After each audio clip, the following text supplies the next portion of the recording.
Posiblemente volveremos a retomar las evidencias científicas de la resurrección de Cristo.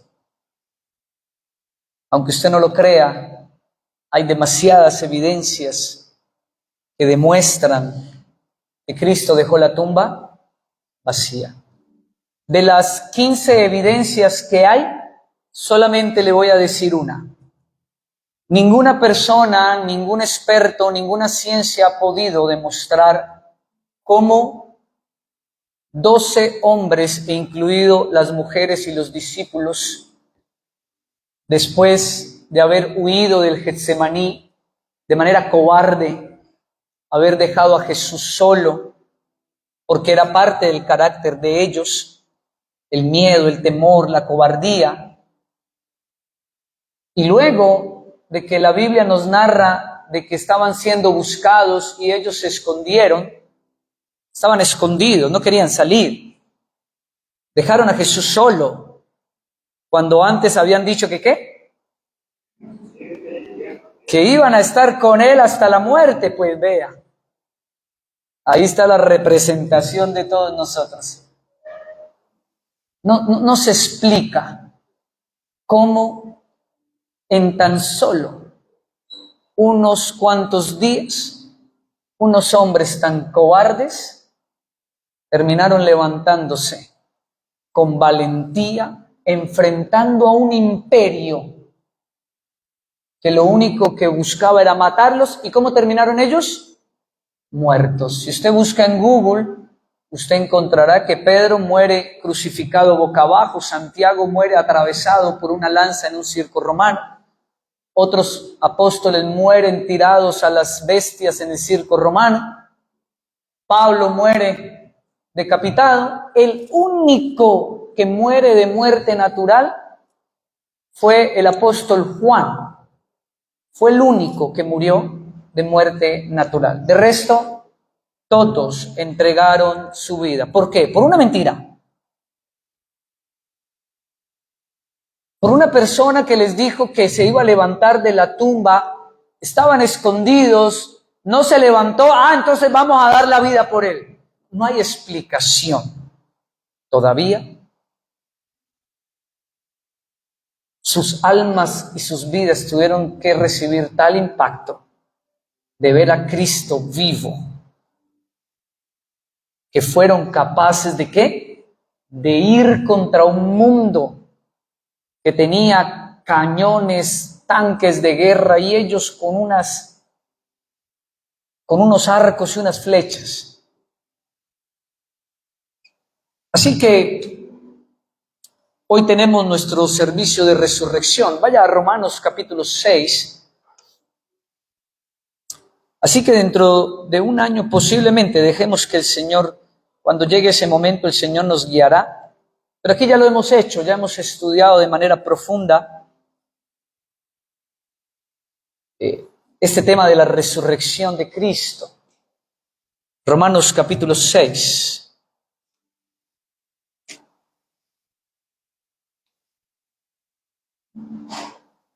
Hay teorías, por ejemplo, desde el agnosticismo y el ateísmo, que Jesucristo no murió en la cruz, que bajó agonizado, que luego que lo metieron en la tumba él estaba medio vivo.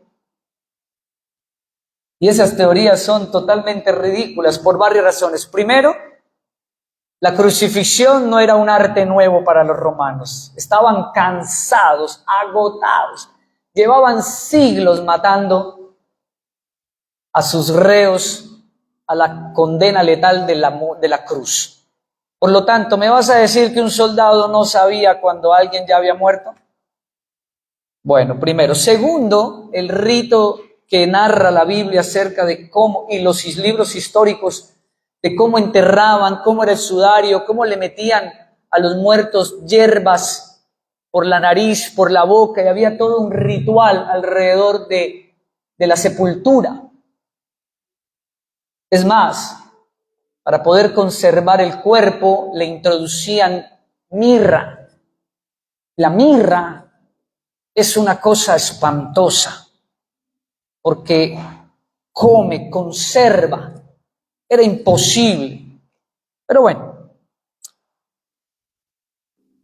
cuando el Señor lo permita, volveremos nuevamente a estudiar. Romanos capítulo 6.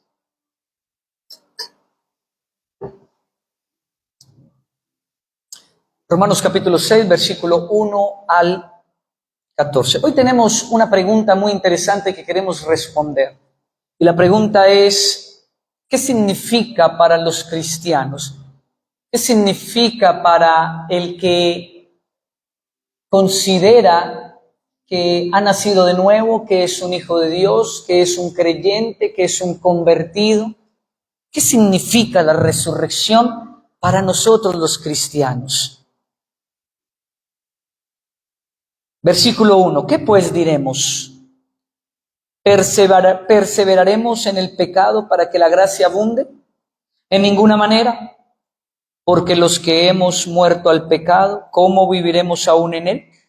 Aparece entonces en el versículo 2 una palabra que vamos a tener que repetir muchas veces y que vamos a tener que entenderla desde el contexto de la resurrección. Dice, porque los que hemos, ¿qué? Muerto al pecado. Pero en contraste a eso viene otra palabra que dice, ¿cómo viviremos aún en él? Así que la resurrección tiene estas dos connotaciones, muerte y vida. Para resucitar primero hay que ¿qué? Por favor, repita eso. Para resucitar primero hay que ¿qué? Hay que morir. Y eso es muy importante tenerlo en nuestra mente, escribirlo, grabarlo, repetirlo. Para poder resucitar hay que morir.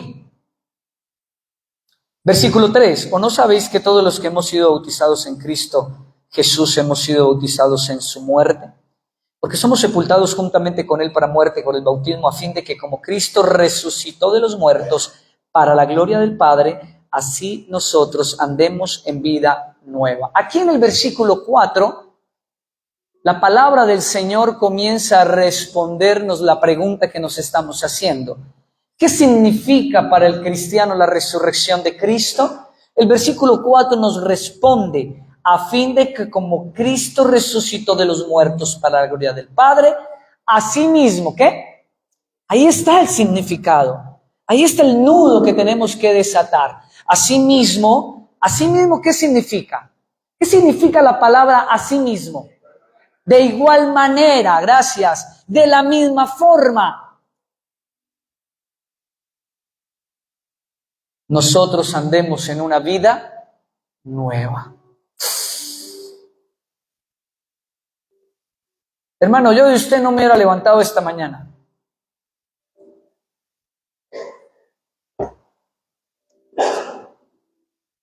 Porque hay una verdad totalmente bíblica del Evangelio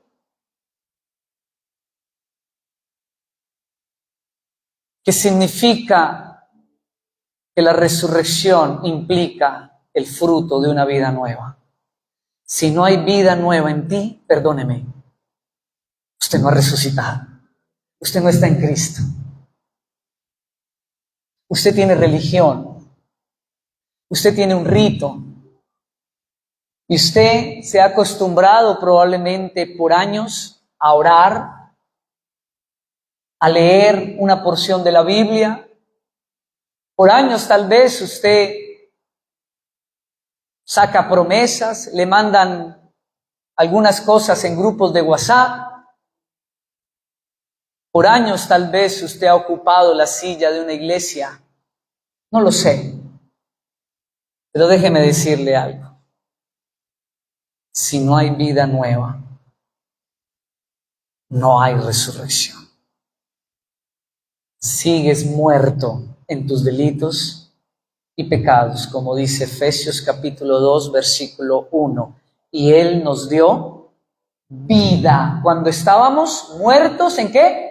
En vuestros delitos y pecados. Un alma que es nacida de nuevo, que resucita en Cristo, que es levantada de la tumba, es un alma que tiene una nueva naturaleza, una vida nueva. Es una vida de fruto. De ahí para allá, usted lo único que tiene probablemente es una religión, un rito.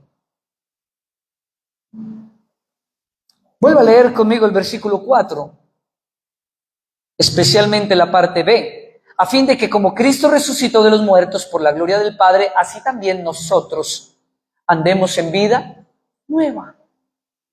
Esa es la razón para lograr identificar quién está y quién no está.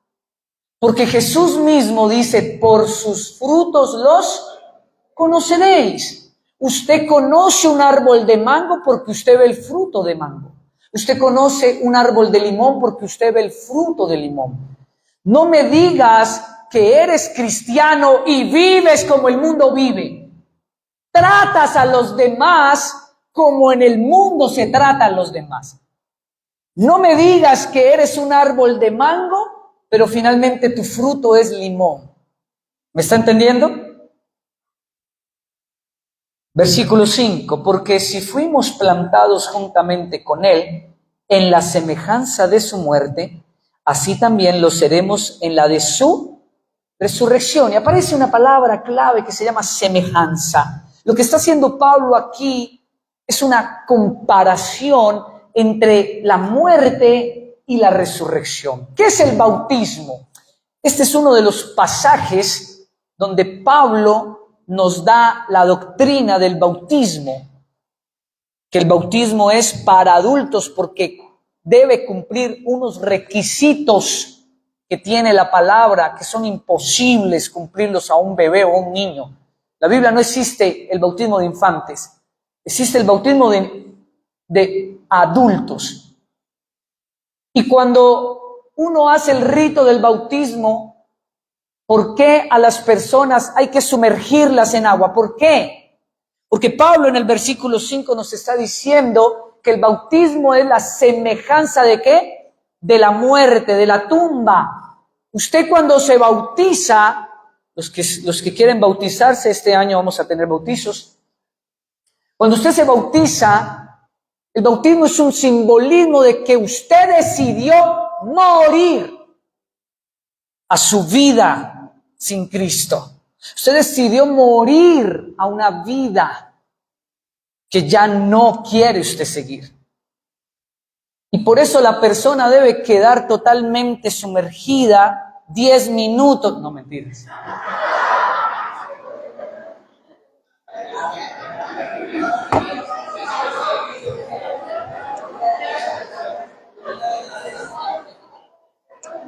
Lastimosamente no me tocó bautizar a mi suegra.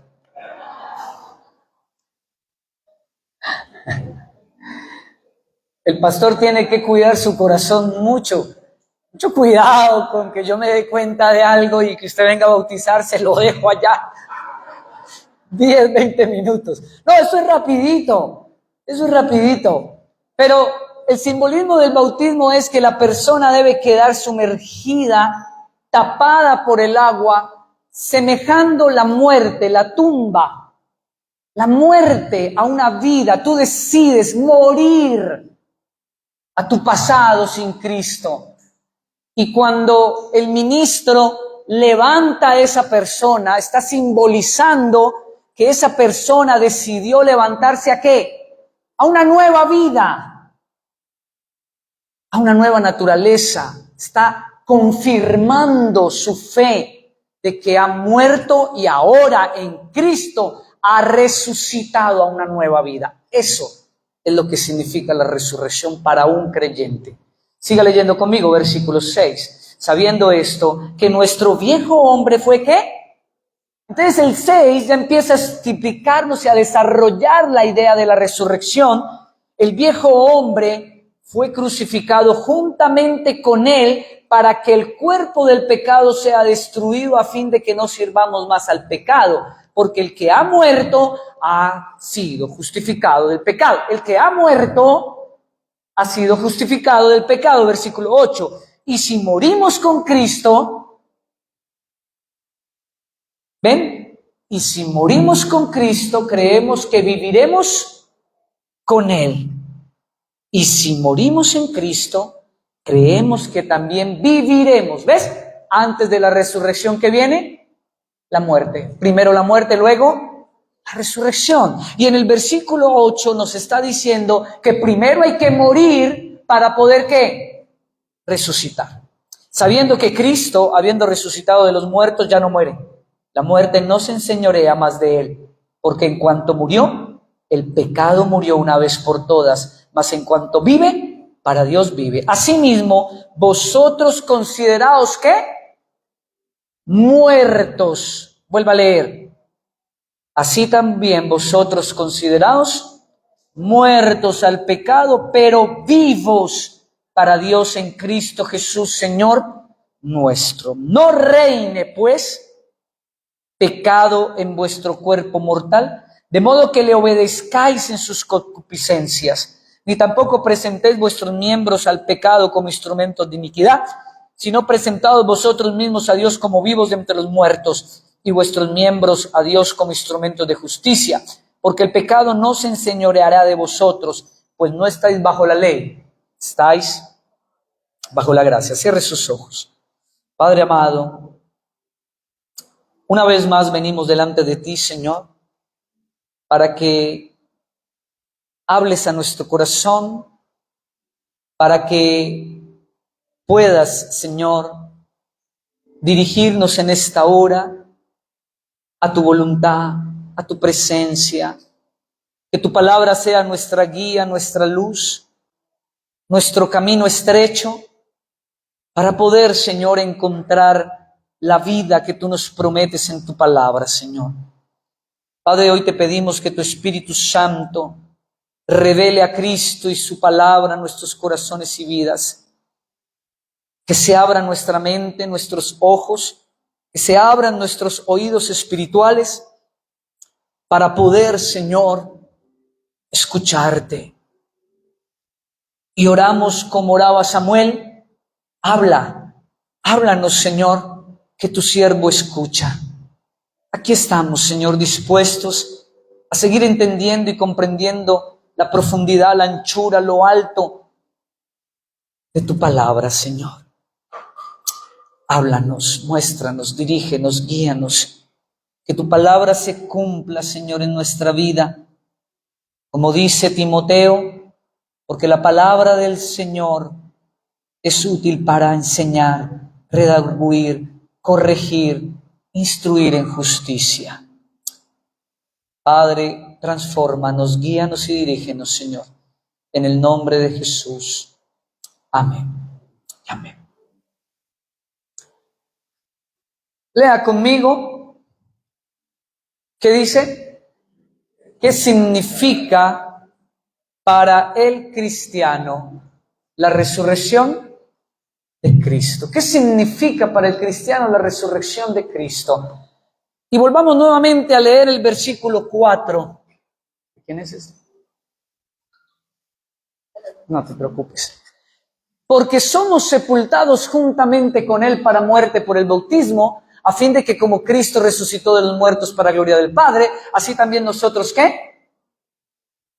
Y aunque ya lo pudimos demarcar, lo quise poner en amarillo para que entendamos que la resurrección para un creyente, para un cristiano, significa una vida nueva. Hermanos, de verdad, no saben cuánto tengo que luchar conmigo mismo para no tener que predicar esto.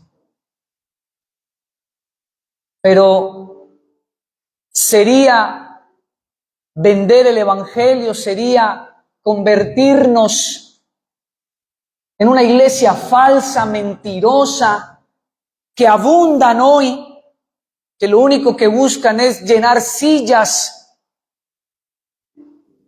predicando un mensaje tan bonito que la gente salga diciendo, wow. Cuando la palabra del Señor nos enseña que tenemos que salir de la iglesia más bien arrepentidos y dolidos en nuestro corazón, y con el anhelo de querer obedecerle.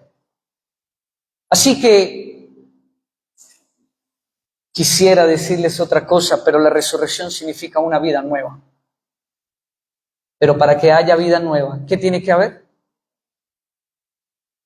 Muerte. Y eso es lo que no queremos hoy. Hoy no queremos eso. Hoy no queremos morir. Hoy no queremos morir, no queremos renunciar, no queremos sacrificar. No queremos clavarnos en la cruz porque venimos y exigimos nuestros derechos. En una cultura, en una sociedad de hoy individualista, hedonista, narcisista, donde no me importa lo que diga Dios, sino lo que yo siento, lo que yo anhelo, lo que yo deseo, lo que yo quiero. Hoy no queremos cruzar el camino estrecho, porque cruzar el camino estrecho implica morir. Pero déjeme decirle algo, si no hay muerte, no hay vida. Muchos hoy, no en la libre, aquí no, pero muchos, cuando llegue el día de cerrar sus ojos por última vez y cuando nos toque volverlos a abrir en la eternidad, muchos se llevarán una gran sorpresa. Porque creyeron en un evangelio mentiroso, creyeron en un evangelio de bienestar, en un evangelio terapéutico, donde lo único que importa es cómo me siento, qué me hicieron, qué no me hicieron, centrado en el yo, en mi carne, en mi ego. Me hicieron, me hirieron, me dañaron. Nunca nos centramos en lo que nosotros hacemos. Así que, hermanos amados, la resurrección de Cristo implica morir. Significa una nueva vida. En el Nuevo Testamento relaciona y conecta directamente la resurrección de Cristo con una nueva vida, una nueva naturaleza.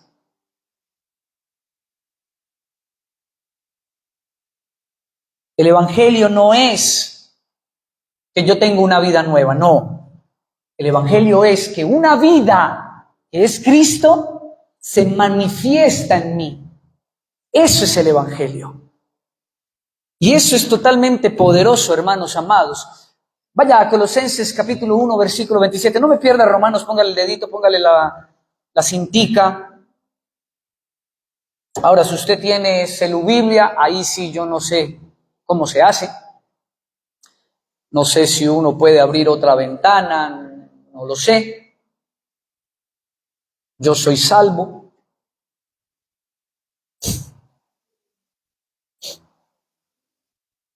Pero vaya a Colosenses capítulo 1, versículo 27, porque en Colosenses se nos revela algo tremendo. Miren, yo tengo cintica y la pongo ahí.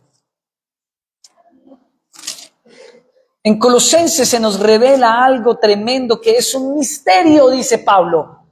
Versículo 27, lea conmigo. A quienes Dios quiso dar a conocer las riquezas de la gloria de este misterio entre los gentiles, que es ¿qué? Cristo en, lea conmigo, en vosotros.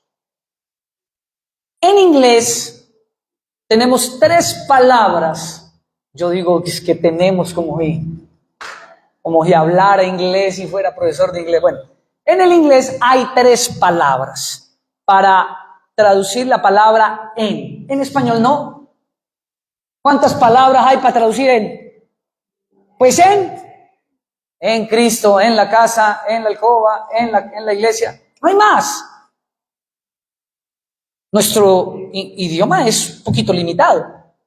Por eso los que estudiamos homilética y hermenéutica, que es el arte de interpretar, hemos estudiado griego, hemos estudiado hebreo, que es el idioma en el que fueron escritas las escrituras, y cada palabra en griego es una riqueza impresionante. Como por ejemplo la palabra amor. ¿Cuántas palabras para decir amor hay en español? Una. En el griego no. En el griego está fileos, ágape, eros, y todas tres significan amor, solamente que tienen un significado diferente. Lo mismo pasa en el inglés con la palabra o el artículo, no sé, en. Tenemos el in. ¿Y qué es el in? Se nos dice que el in se traduce cuando algo está al lado, ¿cierto? ¿Los que saben inglés? ¿O me equivoqué? Ese es on. Ah, on es por debajo. Sobre, ¿ves? Es que no tuve tiempo para recordar. Preguntarle a ChatGPT otra vez. Igual usted me va a entender. La segunda palabra es son, que es cuando está algo encima. At, o sea, la A y la T. ¿Para qué es? Es tan profundo que ni siquiera saben. At home, ¿qué significa? Sí, pero adentro. Entonces, ¿cuál es adentro? In. Ok, listo. Entonces, at es al lado. Ah, ahora sí. Y de las tres, on, at e in significa dentro. Por ejemplo, el café que tengo aquí, si yo quiero decir que está en, tengo que utilizar in. No puedo utilizar on ni at, puedo utilizar in, porque está ¿dónde? ¿Ustedes lo ven? No lo ven, está dentro. Bueno, seguramente en la Biblia, que está escrita en inglés, seguramente vas a encontrar la traducción como in. Cristo en vosotros. O sea, dentro de usted. Jesús no está a su lado. Jesús no está encima de usted. Jesús está ¿dónde? En usted. Pero si usted me dice que Jesús está en usted, entonces yo tengo que ver en usted una nueva naturaleza. Tengo que ver a Cristo en su vida. ¿Me está entendiendo? Si yo no veo a Cristo en usted, usted tiene religión, usted tiene simplemente un hábito, usted no ha resucitado, no ha nacido de nuevo. Usted sigue en sus pecados. Porque nacer de nuevo implica morir. ¿Vamos bien? Él no te da vida, Él es la vida. Juan 14:6, ¿qué dice? Yo soy el camino, la verdad y la vida. Y aunque no está mal decir que Él nos ha dado vida, a nivel profundo, a nivel teológico, a nivel bíblico, se entiende que eso que Él nos da vida no se traduce de esa manera. Cuando usted lea que Él te da vida, lo que Él está diciendo en el idioma original es que Él es la vida que está en ti. ¿Me está entendiendo? Juan 11:25, ¿qué dijo Jesús? Yo soy la resurrección y la vida. Él es la vida. El que cree en mí, aunque esté muerto, vivirá. Así que no podemos seguir construyendo comunidades, no podemos seguir construyendo iglesias, entre comillas, con la idea equivocada de que yo puedo decir que estoy en Cristo sin fruto. Solamente porque cantas una canción cristiana, lee la Biblia, oras, perdóneme. Mire, haga el ejercicio, métase a Google, coloque ChatGPT, abra la aplicación y colóquele allí. Tú eres un creyente nacido de nuevo en Cristo y vas a decir una oración o preparar un tema bíblico porque también eres un teólogo y entonces adivine qué hace la máquina. ¿Qué hace? te arma la tremenda oración, gloria a Dios, Padre, bíblica, te arma semejante sermón. Sí, ¿y qué? Si una máquina es capaz de hacer eso, pero la máquina no tiene ¿qué? Tiene vida. Hay un fenómeno en la iglesia, ChatGPT, los ChatGPT cristianos, porque saben versículos, llevan años aprendiendo sermones, predican, pero no tienen ¿qué? Tienen vida. Hay vida. Porque la vida se refleja allá, en el trabajo, en la casa. Y precisamente eso es lo que queremos ahondar. En el Nuevo Testamento relaciona y conecta directamente la resurrección de Cristo con una nueva vida, una nueva naturaleza. Volví a repetirlo. ¿Qué significa entonces? Así también vosotros, dice el versículo, yo les dije que le pusieran una cintica, vuelvan otra vez a Romanos 6, y el versículo 11, así también vosotros, ¿qué? Consideraos, ¿qué? Muertos al pecado, pero vivos para Dios en Cristo Jesús, Señor nuestro. Así que el segundo punto, si el primer punto significa que la resurrección de Cristo es una nueva naturaleza, una nueva vida en ti, la muerte significa morir. Para que haya vida, primero hay que morir, o sea, matarnos en la cruz. Gálatas 2:20.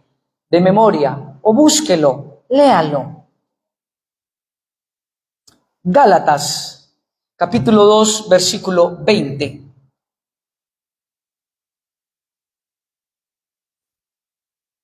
Con Cristo estoy ¿qué? Juntamente crucificado. Ya no vivo yo, mas Él vive en mí. Con Cristo estoy crucificado. Así que, para que haya resurrección, tienes que matarte en la cruz. Y eso es lo que menos queremos hoy. No queremos eso. Ese es el cristianismo de hoy.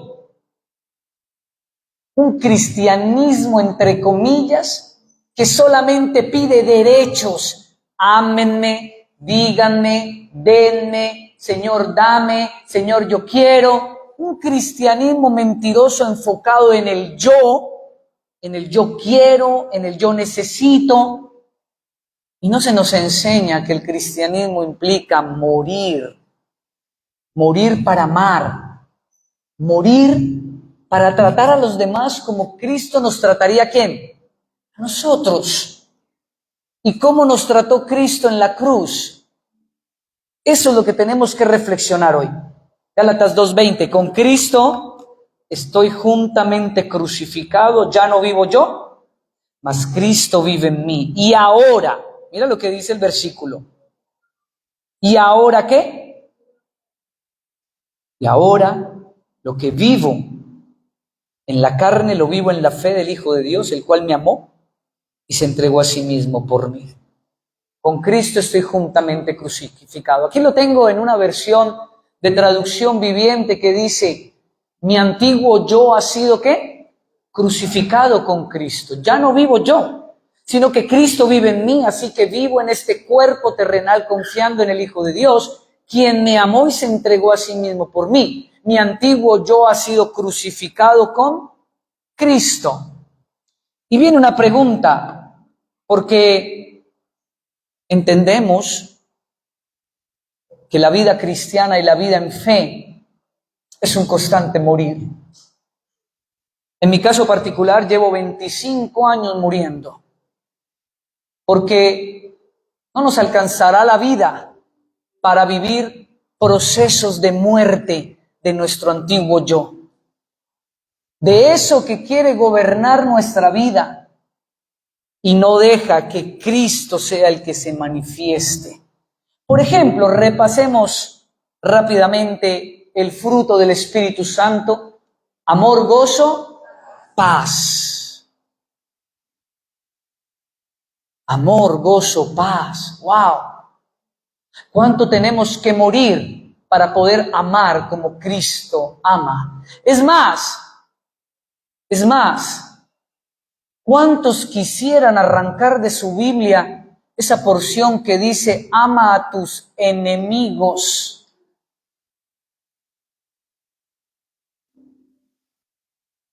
Perdóneme, pero si eso a usted le entró en reversa y se resiste, bueno, déjeme decirle algo, todavía estáis en vuestros pecados.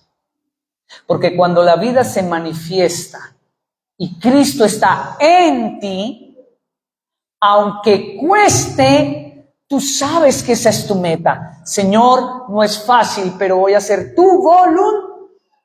Y tu voluntad es amar a aquel que me hirió, amar a aquel que me hizo daño, perdonar a aquel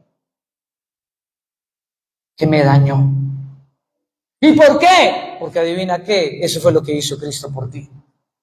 Yo no doy gracia cuando no he recibido gracia.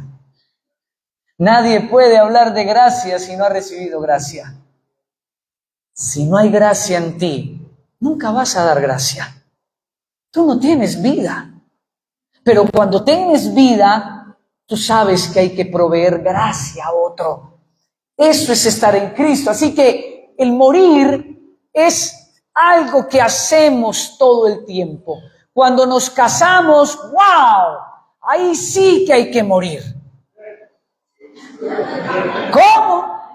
Bendito Dios. Y tiene uno que morir para que ese otro sea feliz, para que ese otro se desarrolle. Porque eso es lo que implica el matrimonio. Pensar en el otro. Pero no, hoy en día lo único que queremos es, denme, pienso en mí. Y ahí es donde se manifiesta la nueva vida. Vaya a Juan, por favor. Vaya al Evangelio de Juan, capítulo 3.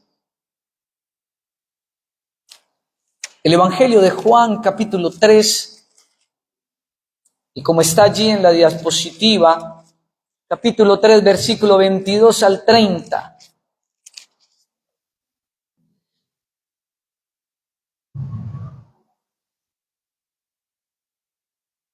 Después de esto, ¿están conmigo? Después de esto vino Jesús con sus discípulos a la tierra de Judea y estaba allí con ellos. Y bautizaba. Juan el Bautista, bautizaba también en Enón junto a Salim, porque había allí muchas aguas y venían y eran bautizados, porque Juan no había sido aún encarcelado. Versículo 25, entonces hubo discusión entre los discípulos de Juan y los judíos acerca de la purificación. Y vinieron a Juan y le dijeron, Rabí, mira que el que estaba contigo al lado del Jordán, de quien tú diste testimonio, bautiza y todos vienen a él. Respondió Juan y dijo, no puede el hombre recibir nada si no le fuere dado del cielo. Vosotros mismos me sois testigos de que dije, yo no soy el Cristo, sino que soy enviado delante de él. El que tiene la esposa es el esposo, mas el amigo del esposo que está a su lado le oye, se goza grandemente de la voz del esposo. Así pues, este es mi gozo cumplido. Es necesario que él crezca, pero que yo mengüe. Ese versículo 30 debe retumbar, debe impactar de alguna manera nuestra vida. Versículo 30, él debe tener cada vez más importancia. ¿Y yo qué? Eso significa morir. Ir muriendo, ir renunciando. Vuelva a leer ese versículo, por favor. Léalo allí donde está, versículo 30. Es necesario que Él crezca y que yo mengüe. En otras versiones dice disminuya. Que Él sea más grande, que la vida que ha sido manifestada en mí sea más grande cada vez. A eso La Biblia lo llama proceso de santificación. En algunos otros casos se llama madurez cristiana, niveles de conciencia espiritual en la fe. Probablemente usted hace unos años atrás era más irresponsable que hoy. Probablemente usted recuerde sus días de niño, sus días de adolescencia, y probablemente nadie estaría dispuesto a entregarle el cuidado de nada y de nadie a usted en esa edad. Ahora, ¿por qué? Porque no teníamos niveles de responsabilidad suficientes ni de madurez.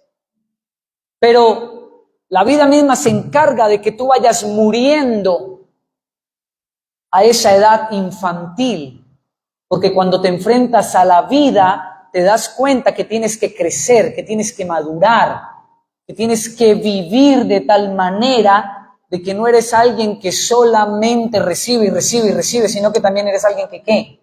Que tiene que dar. Así mismo pasa en la vida espiritual, hermanos. Así mismo pasa.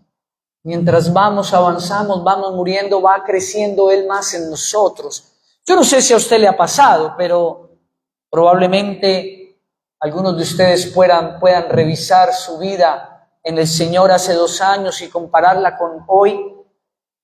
Y si usted durante ese lapso de tiempo no logró identificar que usted ha estado muriendo, ha estado disminuyendo a sus derechos, a sus deseos, a lo que a usted antes le parecía normal hacer.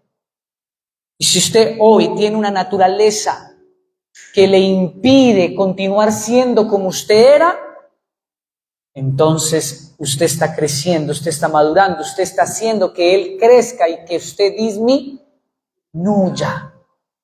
Esa es la manera en que Dios se manifiesta en nuestra vida. Para que Él crezca yo debo menguar, es decir, morir. ¿Y morir a qué? Lea conmigo, yo sé que esto no es fácil leerlo, pero léalo. ¿Morir a qué? A mi ego. ¿Y qué es el ego? Son esos deseos de la carne, esos deseos egoístas, hedonistas, narcisistas, donde no nos importa el otro, donde no nos importa dañar, maltratar, herir, porque nuestro ego sigue allí, no se va. No sé quiénes de ustedes estuvieron hace 8 días en el servicio que hablábamos del ayuno y explicábamos un poco el perro blanco y el perro negro. ¿Lo recuerdan? Bueno, no lo voy a volver a repetir. Solo lo traje como referencia para que entendamos que el perro negro es esa vieja naturaleza, es nuestro ego que no quiere morir, que se resiste a morir. Yo no sé usted, pero ese desgraciado que hay en mí se resiste todo el tiempo. Sin embargo, con mis años de cristianismo he logrado con el tiempo tener a mi perro blanco más fuerte. Tal vez no en un 100%, pero he logrado cada año alimentar mi perro blanco para que esa nueva naturaleza que es Cristo sea más fuerte y entonces aparezca el dominio propio. Y aunque yo te sonría, pero por dentro está el perro negro pidiendo justicia, te acaban de hacer algo, responde. Tira la piedra que te tiraron. Es justo. Y aparece la nueva naturaleza que es Cristo y dice, ¿justo según quién? ¿Cuál justicia? Ahora le vas a devolver más bien una bendición en vez de una piedra. ¿Cómo? Sí. ¿Y por qué? Porque yo estoy en ti. Porque tú has nacido de nuevo. Perdóneme. Menos de eso es religión barata. Simple. Porque si en usted no está actuando, escuche bien, bueno, ya hice caer al primero. La unción se está moviendo aquí. Si en usted no se está manifestando una nueva naturaleza, si usted puede dormir tranquilo, si usted puede dormir tranquila después de haberle fallado, después de haber pecado, y usted puede dormir tranquilo, perdóneme, usted no tiene una nueva naturaleza. Porque la Biblia dice que aún el pecado no te deja dormir. Hasta que vas y lo confiesas, hasta que vas y restauras, porque eso es lo que hace la nueva naturaleza en ti. Si a usted alguien que lo conoce a usted muy bien, escuche esto, si a usted alguien que lo conoce a usted muy bien, no le está diciendo, ¿cómo has cambiado? Ya no eres el mismo. Eso quiere decir que está operando una nueva naturaleza. ¿En dónde? En ti. En ti. Nuestra famosa letra y nuestra famosa pregunta, ¿cuál es? ¿Qué haría Jesús? Y aunque usted no lo crea, es algo que todos los días, que yo me repito, como 2 o 3 días me pasó y todo el tiempo me pasa. En la iglesia, fuera de la iglesia, en mi casa, donde nos toca respirar. ¿Qué haría Jesús? ¿Qué haría Jesús? ¿Qué haría Jesús? ¿Qué haría Jesús? ¿Qué haría Jesús? Señor, hay una nueva naturaleza. Porque empieza a aparecer el fruto del dominio propio, el fruto del amor, el fruto de la paciencia. ¿Sí? Y sí, no vamos a negar, de vez en cuando aparece ese perro negro y ¡guácate! Lanza un mordisco. Y el tema no es que lance un mordisco, el tema es cuando lanza 3, 4, 5, 6, no, perdón, ahí ya no hay perro blanco. Ahí hay un perro negro, desatado, con fuerza, sin naturaleza. Pero cuando hay un perro blanco, dice Gálatas, ¿recuerdan el servicio de hace 8 días? ¿Qué dice Gálatas? Capítulo 5. Andad pues en el espíritu y no satisfagáis los deseos de la carne, porque el deseo del espíritu es contra el deseo de la carne, y estos se oponen entre sí para que ¿qué? Para que ya no hagáis lo que quisierais. Si no existiera el perro blanco en mi vida, esa nueva naturaleza, no estaría aquí, ni siquiera estaría en mi casa. Hace rato me había ido.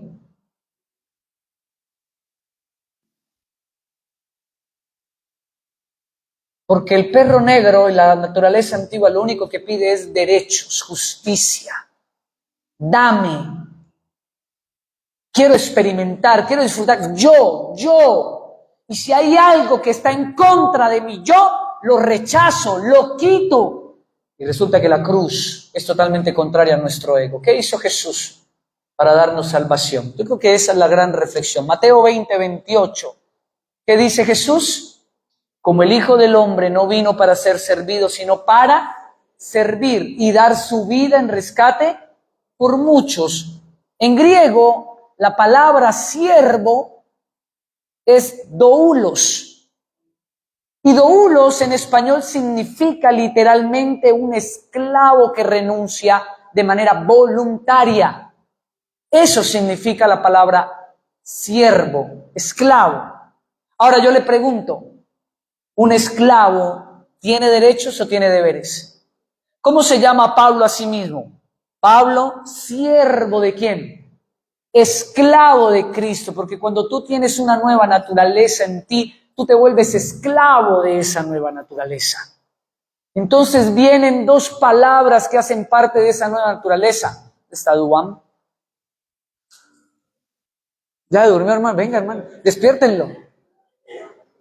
Está arrunchado el hombre. No, pones en 18, yo lo tengo en ya. Les ponlo en 18, pero no sé. O ponlo en 20. 20. Hermanos, vuelva acá otra vez. Un esclavo renuncia a sus derechos justos. Eso es impresionante.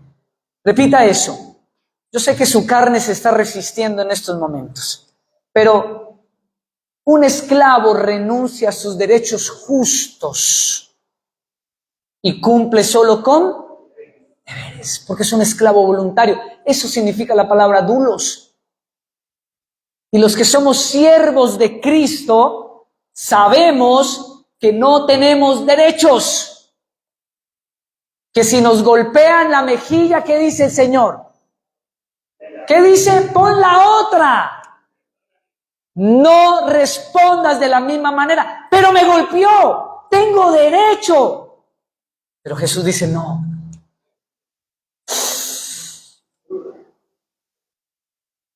Más bien me quedo sentado en la iglesia acá 8 días, ¿sí o no? Pero sin vida. ¿Qué significa morir a ti mismo? Vamos a Mateo todos, capítulo. ¿Está bien así? Estaba muy frío, ¿cierto? Aunque los de allá los vi que venteándose. Tienen que ir al médico. Sí, en serio. Es más, agachen el rostro todos y oremos por esos hermanos, porque ya están congelados y allá están disque con calor. Hermano, entonces, pues muramos. Muramos por los hermanos. ¿Ves lo que es morir? ¿Ves? Muramos por los hermanos. Entonces, vuélvalo a colocar otro poquito más, mi hermano querido. Mateo 26, versículo 36 al 46, y vamos a responder esta pregunta: ¿qué significa morir a ti? Mateo 26, recuerde que Mateo 26 nos relata Jesús en el Getsemaní, Jesús antes de su muerte, de su aprehensión. Entonces llegó Jesús a ellos a un lugar que se llama Getsemaní. ¿Están conmigo? Y dijo a sus discípulos: sentaos aquí entre tanto que voy allí y oro. Y tomando Pedro a los 2 hijos de Zebedeo, comenzó a entristecerse y a angustiarse de gran manera. Entonces Jesús le dijo: mi alma está muy triste hasta la muerte, quedaos aquí y velad conmigo. Yendo un poco adelante, se postró sobre su rostro orando y diciendo: Padre mío, si es posible, pasa de mí esta copa, pero no sea como yo quiero, sino como tú. Vino pues a sus discípulos, se les halló durmiendo y dijo a Pedro: ¿así que no has podido velar conmigo una hora? Velad y orad para que no entréis en tentación. El espíritu a la verdad está dispuesto, pero la carne es débil. Otra vez fue y oró por segunda vez diciendo: Padre mío, si no puedes pasar de mí esta copa sin que yo la beba, hágase tu voluntad. Vino otra vez y le halló durmiendo porque sus ojos estaban cargados de sueño, y dejándolo se fue de nuevo y oró por tercera vez diciendo las mismas palabras. Entonces vino a sus discípulos y les dijo: duerman ya, descansen. He aquí ha llegado la hora, el Hijo del Hombre es entregado en manos de pecadores. Levántense, vamos, ved, se acerca el que me entrega. ¿Qué es lo que enfrenta? ¿A qué es lo que se enfrenta Jesús antes de la muerte? No les voy a decir. Usted mismo lo tiene que entender. ¿A qué se enfrenta Jesús con las 3 veces que ora: Padre, pasa de mí esta copa, pero no se haga mi voluntad sino? ¿Cuál es la batalla? ¿Cuál es la lucha? ¿Qué fue lo que pasó en el Getsemaní? ¿Qué fue lo que pasó? 3 veces. Jesús era consciente que no había otro camino. Los que estuvieron el jueves vimos toda la línea teológica, y yo creo que ahora están leyendo esto con otros ojos, con otra visión, con otra conciencia. Porque Jesús era consciente de que, ¿qué?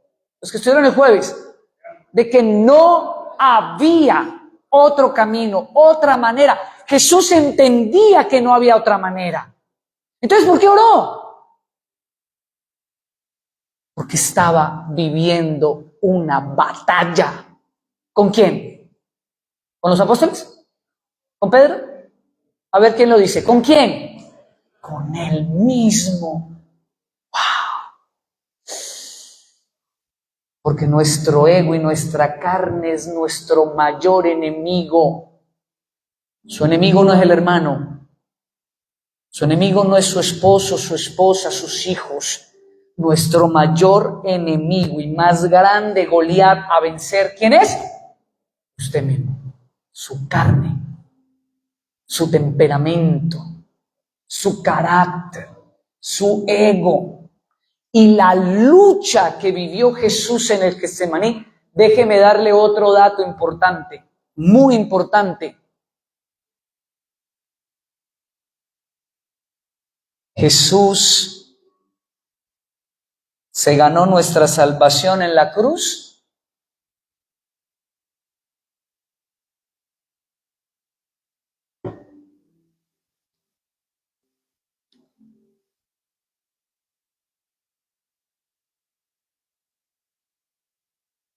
¿Dónde se ganó Jesús nuestra salvación?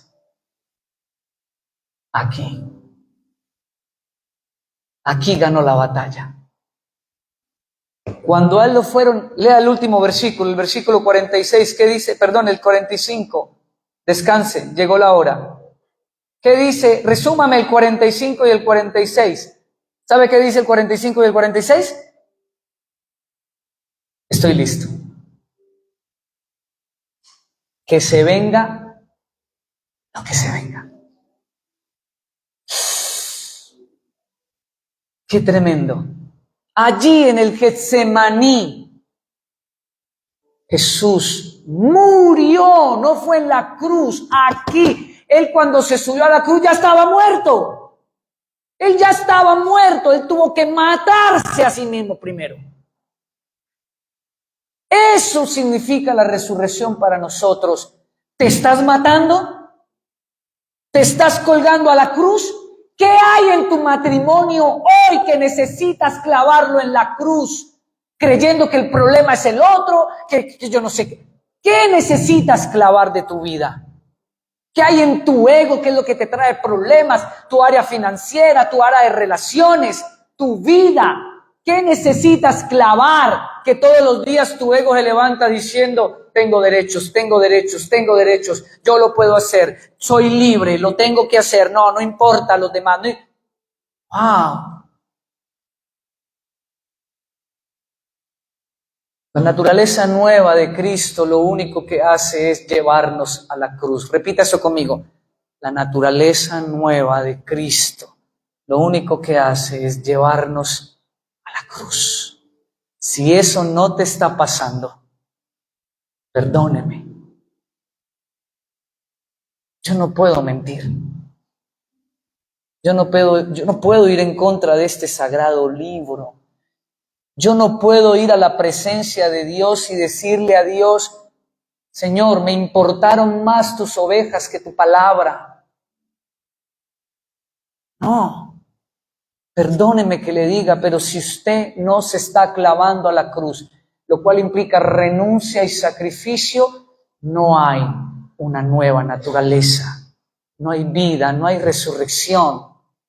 Efesios 2:1, y Él os dio vida cuando estabais muertos en vuestros delitos y pecados.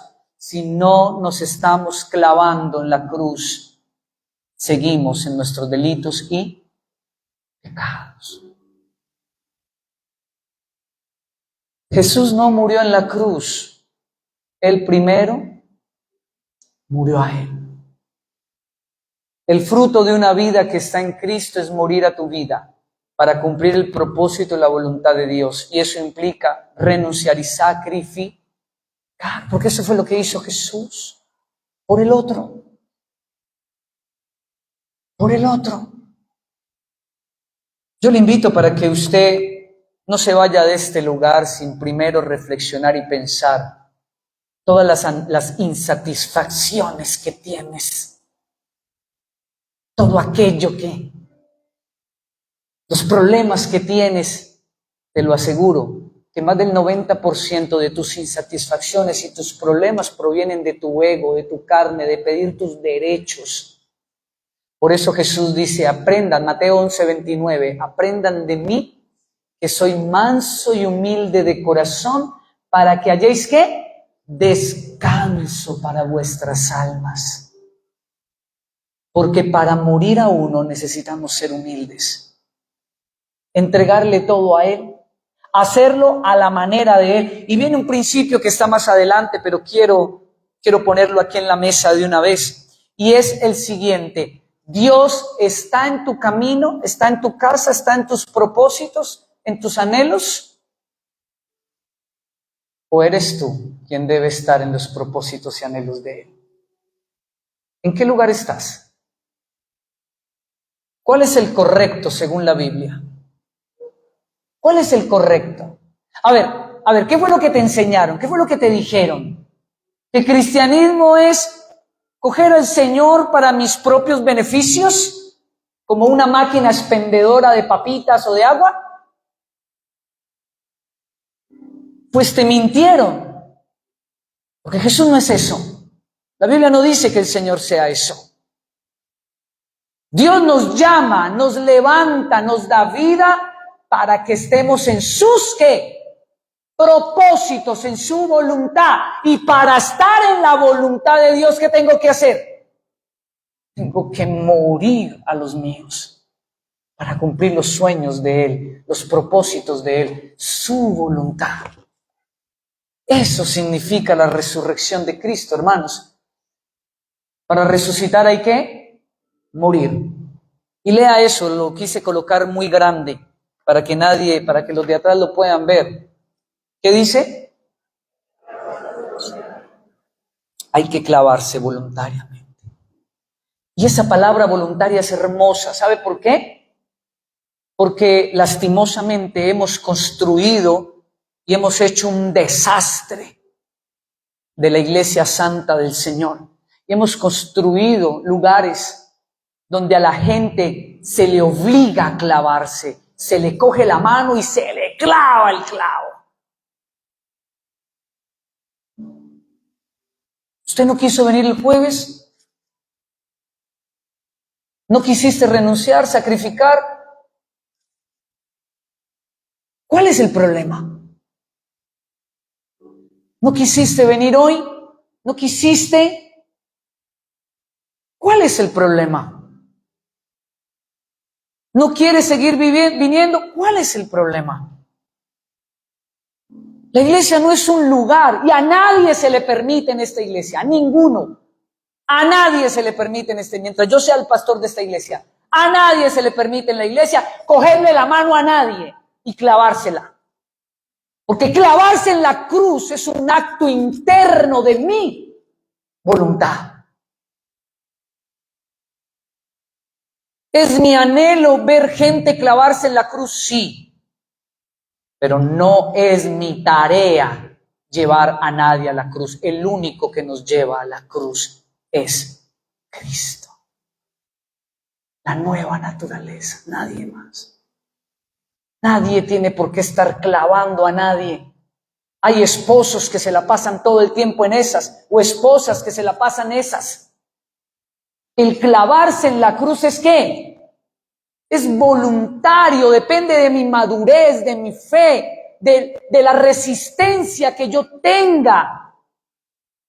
Eso sí, no esperes recoger. No esperes recoger lo que quieres recoger. Simple, porque lo que yo siembro, ¿eso qué? Cosecho. Corintios, el que siembra escasamente, escasamente ¿qué? Y el que siembra abundantemente, abundantemente ¿qué? Recogerá. No esperes. Pero es voluntario.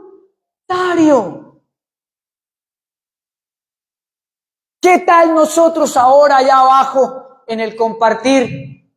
Bueno, a ver, yo lo veo. Uy, hermano, usted solamente tiene la mano clavada. No. Hazme el favor y para allá. No me coge un buñuelo. Imagínate. Y lastimosamente hemos convertido la iglesia en eso. No tengo por qué dejar de sonreírte, dejarte de abrazar, dejar de darte la bienvenida. ni de ofrecerte lo mejor de nosotros. ¿Por qué? Porque nadie clava a nadie en la cruz. Yo decido, ¿qué? Clavarme en la cruz. Es voluntario. Es voluntario. Aquí con mi esposa tenemos un dicho y es, nosotros, bueno, no es nuestro, no es un dicho de los abuelos. Nosotros preparamos la comida, ¿amén? Pero lo que no podemos hacer es ¿qué? ¿Qué no podemos hacer? Dar ganas de comer. Nosotros no podemos hacer eso. Una persona que tiene hambre de Dios, que tiene anhelos de renunciar, sacrificar su carne, alimentar su perro blanco, si no vivirás a merced del perro negro todo el tiempo. Alguien que quiere alimentar su nueva naturaleza para que sea más fuerte y así mismo siembres más, recojas más en tu vida espiritual, tiene que de manera voluntaria decidir qué quiere clavar en la cruz, cuánto se quiere clavar en la cruz. Hay unos que yo sé que en algunas ocasiones lo dicen de manera en broma. Y bueno, pues como yo tengo una naturaleza nueva, pues yo me les río. Pero ya hablando en serio, ahora sí hablando en serio, ¿cómo así?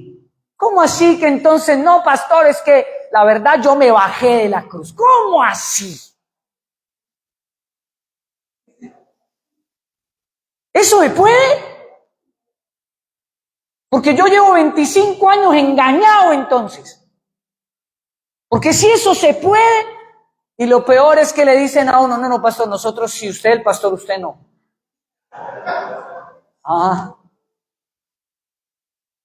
¿Cómo así que eso se puede?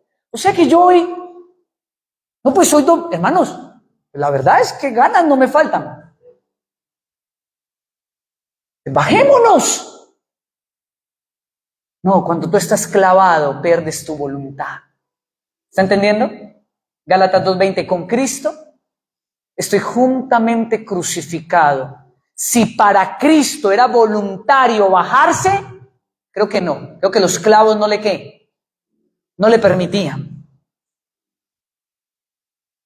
Si usted en serio está diciendo, yo quiero pensar que es broma, pero si usted en serio dice que usted se baja de la cruz, bueno, perdóneme, pero usted tiene un perro negro, pero un Rottweiler, casi que león, y tienes un perro blanco chihuahua, que lo único que hace es bulla, porque viene a la iglesia y con Cristo, bulla haces. Nada más haces bulla. Eso hacen los Rottweiler, los pincher, ¿no? Bulla. No, hermanos, perdónenme, pero hay que clavarse voluntariamente, ¿qué? En la cruz. Mi esposa, perdónenme, yo se lo digo, le digo, perdóname, pero yo lo que estoy haciendo no lo hago por ti. Lo que estoy haciendo lo hago porque Cristo está en mí. Así que no te confundas. Si yo hago algo bien, si yo hago esto, si yo hago lo otro, lo hago es porque Cristo está en mí. Eso es lo que me mueve. ¿Me está entendiendo? ¿Todavía amas tu vida? Mateo 12:25. Vamos a leer todos juntos en voz alta. Lean conmigo. 3, 2, 1. Mateo. A ver, otra vez. Estamos sincronizándonos. 3, 2, 1. Mateo 12:25. El que ama su vida la perderá. Y el que aborrece su vida en este mundo, para vida eterna la guardará. Lo que estamos haciendo es tratar de teológica y bíblicamente entender si este mensaje que el pastor está diciendo es de él o está en la Biblia. Y ustedes tienen todo el derecho, porque son personas totalmente capaces de inferir, de significar, etcétera, etcétera. Lean conmigo, 3, 2, 1. Lucas, otra vez, 3, 2, 1. Lucas, ¿ven cómo la carne se resiste? Tienen un Rottweiler. No. Esta es la meta de este año. Usted va a convertir el Rottweiler negro ¿en qué? En pincher. Eso es lo que usted va a hacer. Vamos otra vez, 3, 2, 1. Lucas 12, 15. Y les dijo, mirad y guardaos de toda avaricia, porque la vida del hombre no consiste en la abundancia de los bienes que posee. 3, 2, 1. Juan 6, 27. Trabajen no por la comida que perece, sino por la comida que a vida eterna permanece, la cual el Hijo del Hombre os dará, porque a éste señaló Dios el Padre. Qué interesante que la Biblia apunta a alimentar el perro blanco. Les pido perdón los que están perdidos todavía en su mente. Pastor, es muy difícil clavarse si no entiendo qué es el perro blanco y qué es el perro negro. En YouTube está ya. Es el sermón pasado para que entienda. Pero no puedo, es muy largo, no puedo contarles la historia ahorita. Pero ¿qué es lo que la Biblia dice? Que alimentemos el perro ¿qué? Blanco, porque es el que va a pasar a la eternidad. El negro se queda aquí. ¿Pero qué hacemos? Lo ponemos bonito, lo bañamos, lo vestimos, le ponemos perfume, trabajamos día, noche, día, noche, día, noche, día, noche, y alimentamos. ¿Y qué perro tan hermoso el que tenés? Y tienes, oye, a mí ¿por qué no se me ocurrió buscar una foto de un pobre perro desnutrido, chiquito? Por ahí los hay, ¿sí o no? Así que es su esposa, ya están señalando. No, hermano, no. Respeten, cuelguen eso a la cruz. Pero muchos tienen, aquí no, ninguno de ustedes, no estoy hablando de ustedes, pero muchos tienen ese perro blanco, flaquito, desnutrido, con un ojo mirando para allá y el otro para acá, con una oreja parada y la otra caída. Yo creo que todos hemos tenido un perro de esos. Yo tuve un perro de esos, llamado Rocky. Un perro blanco, feo, flaco.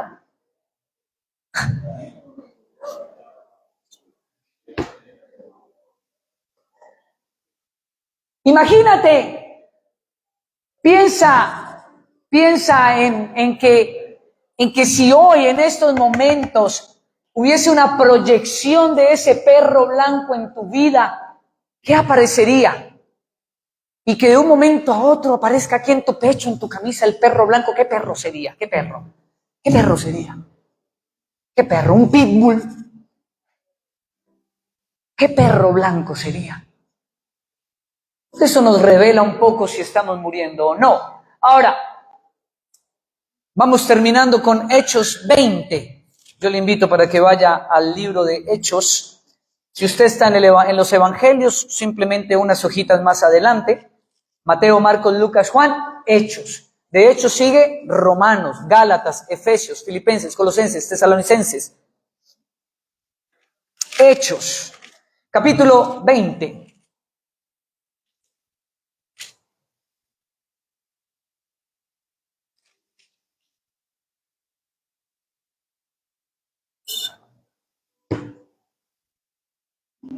Versículos 17 al 24. Discurso de despedida de Pablo en Mileto. Lea conmigo. Enviando pues desde Mileto a Éfeso, hizo llamar a los ancianos de la iglesia. Cuando vinieron a él, les dijeron, vosotros sabéis que no... quiero hacer un paréntesis porque la Biblia viene a mi memoria. Perdónenme que les haga ese paréntesis, pero no sé. Siento que lo debo hacer.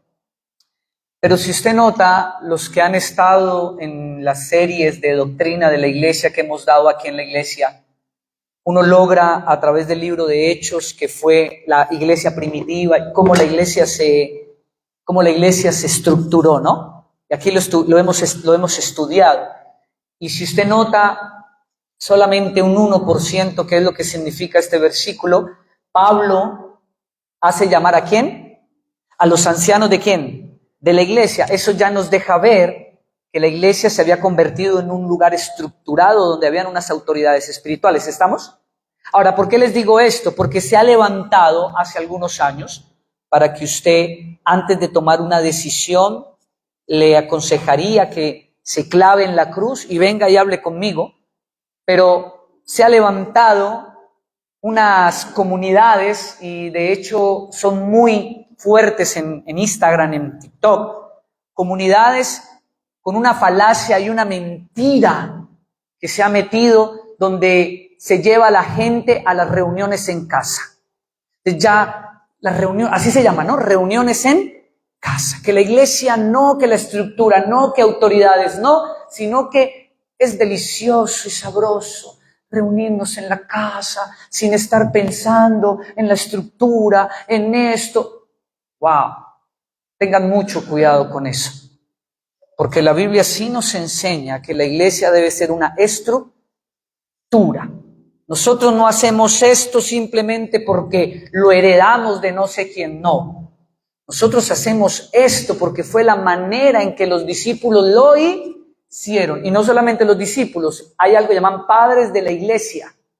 Y uno en el seminario estudia año y medio la era patrística. Y la era patrística son los primeros 300 años de la Biblia, donde se creó toda la literatura que está en los seminarios de los padres de la iglesia, Tertuliano, Ignacio, y muchos de ellos que fueron los discípulos de los discípulos. Y están todos los documentos de ellos y está todo está registrado. Y eso es lo que nos ha servido a nosotros de modelo para tener la iglesia y la estructura que tenemos que hoy, ¿ok? Que lastimosamente algunas corrientes han destruido esa estructura es otra cosa. Pero yo por culpa de alguien que hace algo incorrecto, no me voy al otro extremo. Como algunos padres que porque fueron maltratados, entonces cuando tienen hijos, ¿qué hacen? Se van al otro extremo. Entonces, ay, no es que a mí me maltrataron, yo no voy a tocar a mis hijos. No, espérate. Una cosa es la disciplina, otra cosa es el maltrato. Y por eso se van al otro, ¿qué? Al otro extremo. Entonces tenemos que tener cuidado con esos extremos. Continúe conmigo, versículo 19. Sirviendo al Señor con toda humildad, con muchas lágrimas y pruebas, me han venido por las acechanzas de los judíos. Y como nada que fuese útil he rehuido de anunciaros y enseñarlos públicamente y por las casas, testificando a judíos y gentiles acerca del arrepentimiento para con Dios y de la fe en nuestro Señor Jesucristo. Ahora, he aquí, ligado yo en espíritu, voy a Jerusalén, sin saber lo que allá ha de acontecer, salvo que el Espíritu Santo por todas las ciudades me da testimonio, diciendo que me esperan prisiones y tribulaciones. Versículo 24. Pero de ninguna cosa hago caso, ni estimo preciosa mi vida. Ese versículo 24 es un reflejo, es un resumen de todo lo que hemos venido hablando en este servicio de resurrección. Pablo entendió el Evangelio, Pablo entendió que no es que yo pongo a Dios en mi vida, es mi vida la que tiene que ponerse al servicio de Dios. No es que yo meto a Dios en mis propósitos, en mis anhelos, en lo que yo quiero, no. El Evangelio es que yo muero a mi vida y pongo mi vida al servicio. ¿Qué quieres que yo haga, Señor? ¿A dónde quieres que yo vaya? ¿Qué quieres? ¿Cómo quieres que trate a mi esposo, a mi esposa, a mis hijos? ¿Qué necesitas que yo clave en la cruz? ¿Qué te honra a ti? Ese es el Evangelio. Y mire lo que dice el versículo 24, hermanos. Hermoso. Pablo dice, de ninguna cosa estimo preciosa mi vida para mí mismo, con tal que acabe mi carrera con gozo y el ministerio, el llamado, la misión que recibí del Señor para dar testimonio del Evangelio de la gracia de Dios. Señoras y señores, el versículo 24 es el Getsemaní de Pablo. ¿Lo está entendiendo? El versículo 24. ¿Por qué Pablo hizo lo que hizo? Porque Pablo le tocó morir ¿a quién? A él. a sus derechos. Con Cristo estoy, ¿qué? Juntamente crucificado. ¿Ya entienden por qué él escribe eso? Con Cristo estoy, ¿qué? Crucificado. Ya no vivo yo, mas Cristo vive en mí. Cuando usted alcance el nivel de entender que usted cada día necesita morir y clavarse en la cruz, porque el perro negro es bravo, ¿o no? Levante la mano, ¿o no? Yo también lo tengo. Y usted no sabe ese desgraciado lo que me ha hecho hacer. Usted no sabe lo que ese desgraciado ha dañado, ha herido, ha maltratado. Pero ahora hay una nueva naturaleza en mí. Y esa nueva naturaleza tienes que hacerla crecer para que encadene a ese Rottweiler, a ese león que quiere salir y maltratar, dañar, pedir derechos, maltratar, huir. Versículo 24. Pero de ninguna cosa hago caso ni estimo preciosa mi vida para mí mismo, con tal de que acabe mi carrera con gozo y el ministerio que recibí del Señor Jesús para dar testimonio del Evangelio de la gracia de Dios. ¿En qué estás gastando, invirtiendo tu vida, los mejores o los últimos años de tu vida? Si no estás muriendo a tu vida, entonces no has resucitado en Cristo. Y terminemos. No es, lea conmigo, no es meter a Dios en mis propósitos. Morir significa que yo voy a estar en los ¿qué? En los propósitos de Dios. Amén. Póngase de pie, vamos a orar.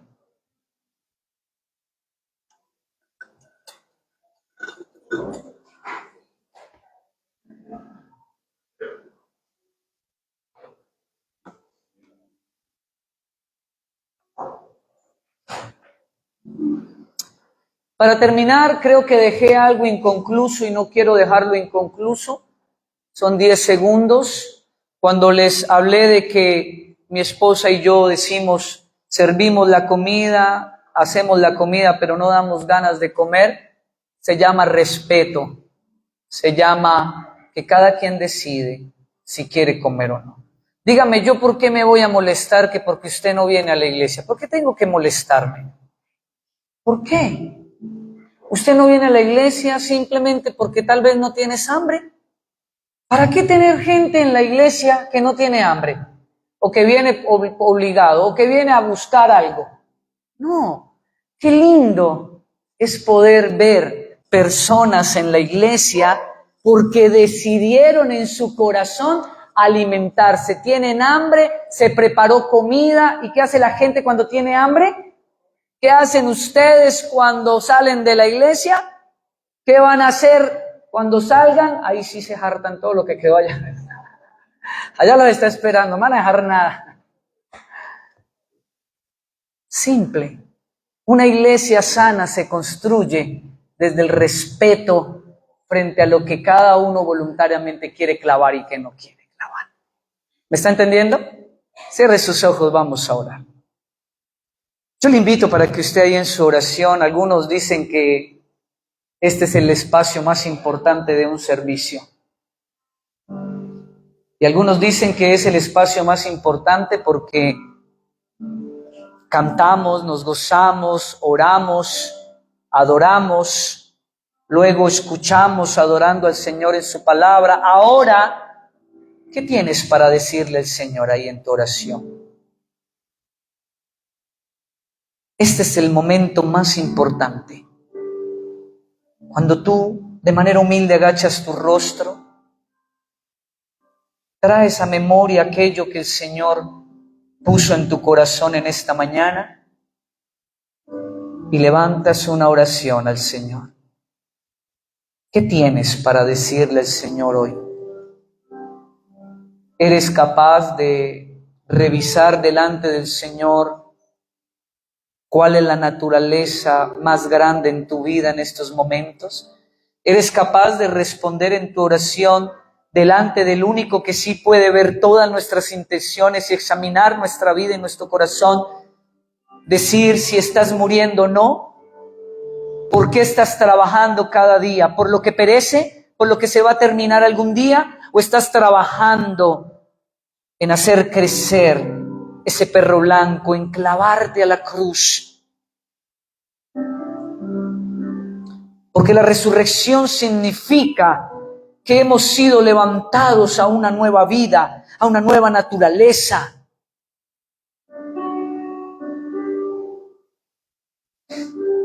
Estar en Cristo no es cambiar mi manera de ser. Estar en Cristo no es cambiar mi comportamiento. Ay, es que yo antes de ir a la iglesia me portaba así. Ahora que estoy yendo a la iglesia, entonces me comporto así. No, estar en Cristo es que Él opera a través de mí.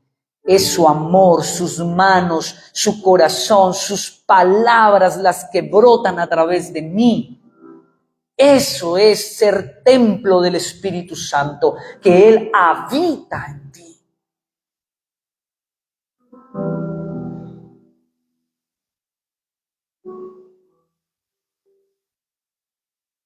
Y si en esta hora tú has entendido que todavía estás en tus delitos y pecados, yo te invito para que tú ores al Señor y le digas: Señor, levántame de la tumba, resucítame, entra en mí. Necesito esa nueva naturaleza en mí, porque el día que cierre mis ojos por última vez, necesito abrirlos en luz, en tu presencia, Señor. Estás muriendo, estás clavando tu vida a la cruz.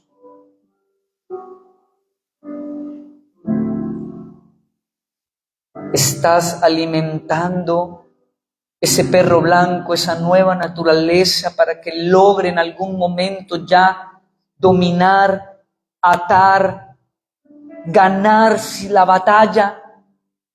Así como Jesús le tocó enfrentarse al Getsemaní, yo te invito para que tú pienses en tu Getsemaní.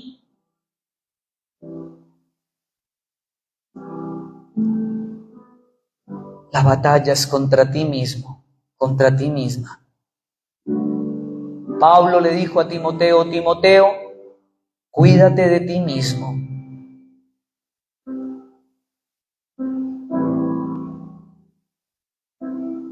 ¿Cómo está tu Getsemaní? ¿Estás luchando?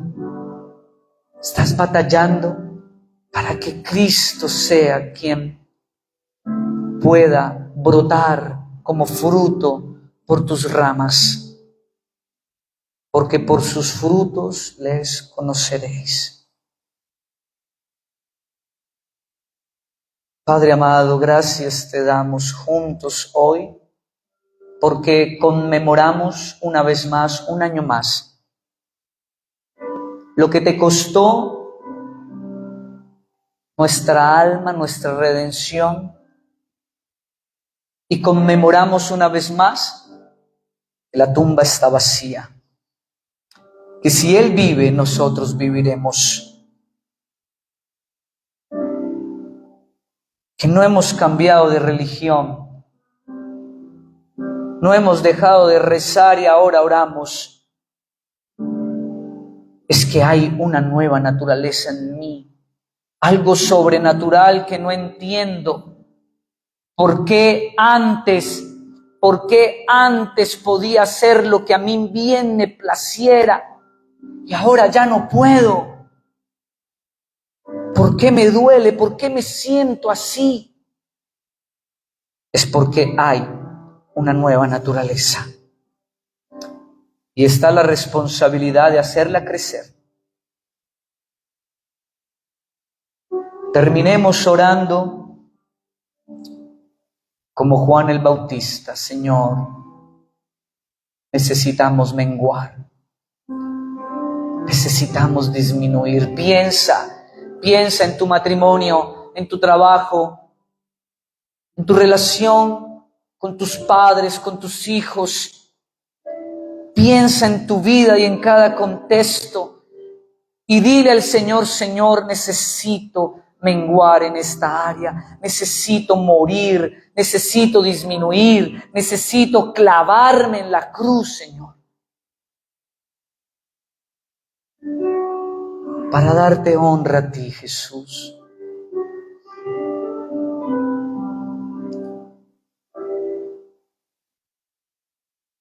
Toma el control, Señor, y ayúdanos a ser más como tú. Ayúdanos a ser más como tú, Señor. Necesitamos menguar, morir, para que Él pueda manifestar su vida a través de estas vasijas rotas, a través de estas herramientas. Por favor, Señor. Y así como el guante no tiene vida, pero cuando introducimos nuestra mano adquiere un propósito, asimismo, Señor, somos guantes. Necesitamos, Señor, que tú cubras cada parte para que puedas moverte a través de nosotros, Señor. Queremos estar en tus propósitos, en tu camino. Queremos orar como oró Pablo. ¿Qué quieres que yo haga, Señor? ¿Qué quieres que yo haga? Padre, te damos gracias en esta hora. Te pedimos, Señor, que continúes obrando en medio de nuestra vida, corazón, en medio de nuestra mente.